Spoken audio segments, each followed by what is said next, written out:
What's the best case of instant karma you've ever witnessed?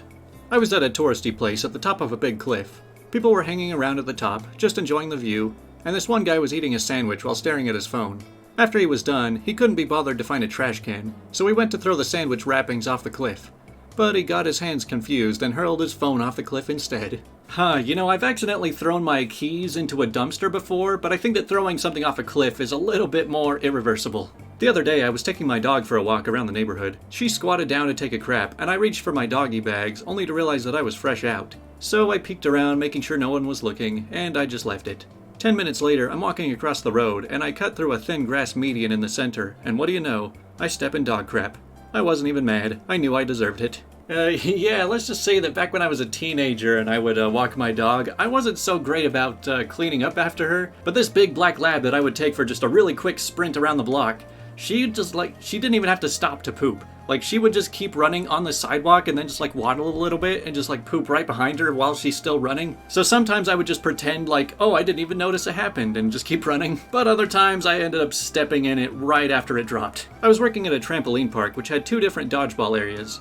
One for kids 12 and under, another for 13 and up. Annoying little turd of a kid kept trying to sneak into the 13 and up game, running around, breaking rules, and basically being a pain. We couldn't really do much about it. Eventually I just let him sneak on, and not a moment later he gets smacked beautifully in the face with a rubber ball. Actually sent him flying back a couple feet. He wasn't so keen to play after that. Man, see, I miss those trampoline parks. I know that they're still around, but so many of them have cracked down on the rules so much that I guess they've just had way too many injuries and lawsuits that they just do not allow anything even remotely dangerous or fun anymore. So unfortunately I gave it up a few years ago. Maybe not instant, but close enough. Working as a medic a long time ago and get called for a leg injury at a Friday night soccer game. We get there and determine it's most likely a torn ACL. Painful, but basically any hospital can handle, and it's not really a priority. So we explain to the patient it will probably be faster and a lot cheaper if she just wants to have someone else drive her to the hospital that's literally around the block. Here comes the white knight into our story. This guy oozed friend zone. Explained how he's a medical student going for his doctorate and she needs to go to the local trauma center, which is a good 30-minute drive. We explain that no, we'll go to the local and they can handle it. However, the patient pulls the nastiest look at us and says her friend knows more than my partner and I because he's actually studying medicine and we're just ambulance drivers. My partner and I give each other that look. An ACL tear isn't priority for a trauma center, especially on a Friday night. Drunk driving crashes and gunshot wounds are going to be taking up the ER there. We oblige the request with documented protest. The friend rides with us, we make him ride up front. He explains how the surgeon there is his friend and she'll get seen right away. We roll in and sure enough there's about a dozen ambulance crews trying to unload patients in much worse cases than ours. We get to triage after about 15 minutes, and the RSN tells us to put her in the waiting room. She starts crying bloody murder. Cherry on top, she asks her friend to do something. He calls his buddy surgeon down. Turns out not his buddy, but one of his teachers who proceeds to yell at him about thinking that an ACL tear needs to come to a trauma center. She could have been in and out of the hospital in an hour if she'd listened to us. Yeah, now you get to pay, a $5,000 ambulance ride fee? Man, and I thought taxis were overpriced. I was at a party one time, and this one girl couldn't stop talking crap about this other girl that's coming to the party. The other girl shows up, and this dude picks her up and hugged her and spun her around in a way where her foot kicked the girl that was talking crap right in the head while she was sitting on the couch.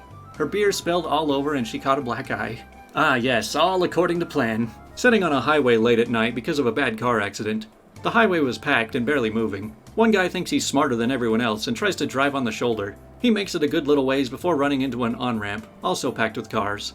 He had nowhere to go and no one to let him in. He was stuck between cars in the rightmost lane and cars from the on-ramp. Everyone's stuck bumper to bumper and flowed around him. I went from watching him pass me and almost getting out of my view, to passing him and losing sight of him in my rear view. Yeah, I think we've all seen somebody try that, so it's always fun to see them pay for it. I got rear-ended in a turn lane by a girl texting. She was doing 45 miles an hour and I was stopped. No major injuries. I went to her court date hoping she got a big fine or something. She got a $50 ticket. I was a little bit upset. As I was sitting at the stoplight to pull out of the court, I watched her run a red light and T-bone a cop. I don't normally laugh at other people's misfortune. However, I laughed my butt off at that one. And so remember a week ago how I had that video talking about people who failed their driver's tests? And I said something along the lines of, not everybody should be expected to drive. I think that applies to this person more than anyone. A few years back, I was traveling on the interstate to meet some friends who attended a different college than I did for a weekend. On the way there, I'm in the right-hand lane, minding my own business, when a car tries to cut me off. No big deal, right?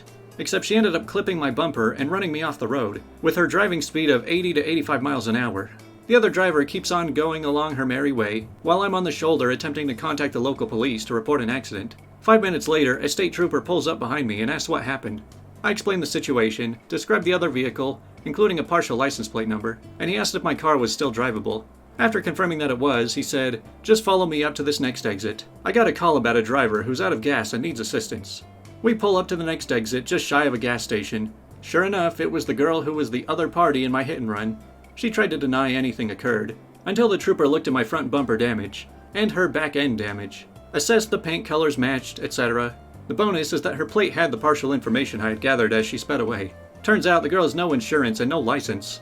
Gets hauled off to jail on a hit and run, all because she couldn't slow down and be a decent driver. So okay, was she speeding down the highway because she needed to get to the gas station before she ran out of gas? Because I'm pretty sure that if you are trying to make the most out of your gas mileage, going about 60 to 65 I think is the best. But she didn't seem too smart, so I don't know that we can really expect her to know that. Last Saturday, I was on a crowded NYC subway at 2 a.m. Two drunk dudes, young 20s, lighting a joint and walking around flaunting it. One literally came up to me saying, "You think a pothead ain't gonna smoke a joint?" Whatever that means. The whole train kept ignoring them, and they kept parading around being a bunch of morons. They spotted two taller, athletic-looking dudes and started making fun of them for looking like cops. It was the line, "Which one of you is the sergeant?" that finally put the athletic guys over the edge. They looked at each other, smiled, reached into their pockets and pulled out their badges. "Okay, boys, empty your pockets." The subway blew up in laughter. They would have gotten away with everything if they just didn't bother going to the two plainclothes police officers. Scored one for the good guys. And then I went home and smoked a joint in my living room. See, this is a prime example of there are people who like to smoke, and then there are complete potheads that make it their entire personality. You know, it's okay to take things in moderation sometimes. When I was driving my Jeep very carefully in a snowstorm, and someone in a Mustang passed me in an unsafe manner, he almost lost control of his car, which would have caused an accident that included me. Picture someone dangerously fishtailing right in front of you with an 18-wheeler coming at you in the other lane.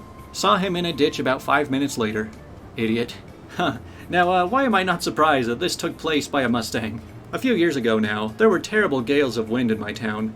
Like they would be pushing you down the street at times. At the place I worked at, there seemed to be a funnel effect due to the size of the building and narrow streets which made the wind even stronger, to the point you should almost lean backwards as you walked, which you had to stop yourself from being pushed forward. Well, one time I came out of work, walked down the road in the strong winds to the corner, and the wind picked up something crazy and practically fired me out around the corner. Unbeknownst to me, there was an old woman coming the other way, who saw me just randomly fly out from another corner and looked at me like I was a prize idiot just messing around. I looked back to see her reach this corner, where the wind was still blowing strong, and it sent her flying out into the road. Luckily, nothing was coming at the time, but it was very much a, "Young man, don't act like that. Ah!" You know, I used to actually really like walking in the wind, but now because of long hair, I only really like walking against it. A week ago, my husband was on a work trip, and he got a free upgrade to first class. He got on the plane and sat down in 3A. A few minutes later, a woman boards and tells him, "Excuse me, you're in my seat." He takes out his ticket and shows it to her politely. She also has a ticket for 3A. She insists he needs to be moved because she paid for that seat and it's hers. A flight attendant gets involved and my husband says he'll move. He was very polite. So the flight attendant has him stand aside and says hopefully there will be another first class seat. They're about to close up the plane and the flight attendant welcomes them on their flight to Charlotte. And the woman in 3A goes, "Oh crap! She got on the wrong flight. Idiot."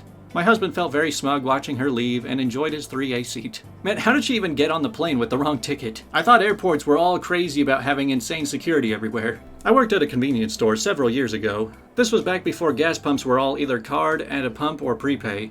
It was about 7 a.m. and the morning rush was on. A suspicious fella pulled up to our farthest away pump and positioned his car so that it was not easily visible from the building. This is a dead giveaway for someone who is going to drive off without paying. My manager and I watched this guy as we were ringing up the other customers, and sure enough, when he filled up, he gets in the car and peels out, making a run for the road. He leaves our lot via a small access road that ends at a traffic intersection. Red light, he stops for the light, then decides he needs to get the heck out of Dodge and guns it again through the red light. When he does, he breaks his drive shaft. The car coasts to a stop right in the middle of the intersection. But wait, there's more. The guy walks back into the store and asks if we can use our phone because his car breaks down. My manager says, "Sure, after you pay for the gas you just stole." The guy gets all indignant, says, "I didn't steal no gas," getting more and more agitated and confrontational. Just then, two police officers walk in. Now these are two lady cops, both in their late 50s, early 60s, that are usually stationed at the local high school, but always stop in for a coffee and pastry. These ladies are the nicest people you'd ever meet, always with smiles on their faces. As soon as they turn the corner after entering, they see the guy getting into it with my manager. Their demeanors changed in an instant, going from kindly grandmother to "I'm going to kick your freaking teeth in microseconds. They manhandle this guy away from my manager, push him up against the wall, cuff him and stuff him. You know how you always think to yourself, why is there never a cop when you need one? This time there was. And you know, the funny thing is, guys like this are usually the type that are just like, man, the police are always out to get me, I never did anything wrong, when there's just a whole list of illegal things that they just did. My dad tried to fart on me, and he crapped himself. Hey, at least there are some short and sweet ones in this video. A story I learned about recently. When I was still in architecture school, a professor gave his class an exercise. One student came up with a project with a lot of ramps for disabled people. The professor starts laughing and asks her to remove them because no one will use them. A month after or so, he lost his leg. Well, sir, you get to use the premium disabled ramp then. We had a dance unit in my 7th grade gym class. The teacher decided that it was a good idea for everyone to do Tai Bo. My middle school ran like Mean Girls, and many were holding grudges for events that had occurred in the previous year. Old elementary school football rivalries were present. The nerdy kids loathed the jocks.